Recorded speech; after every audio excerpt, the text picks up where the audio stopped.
Zdravíme 1000+ drobností. Hlásime sa po týždni s tradičnou našou ponukou a poličkou Daruj a zober. Tak tento týždeň nám tu zostalo z minulého týždňa ten vzduchový filter, fľaška na pitie. Pribudol nám tu postroj pre psíka. Vidno, že je nový. Niekto doniesol.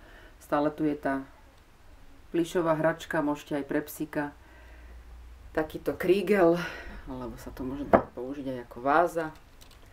Zostal tu magnetický USB konektor typu C. Baterku tu máme ďalšiu.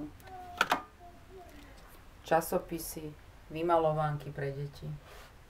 Máme tu 2 tonery laserové do tlačiarne.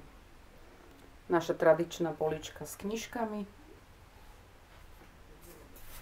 A naša tradičná polička s prázdnymi krabicami. Môžete prísť, môžete si čokoľvek zobrať. A takisto, keď niečo nepotrebujete, doneste sem pre druhých ľudí. Pekný deň.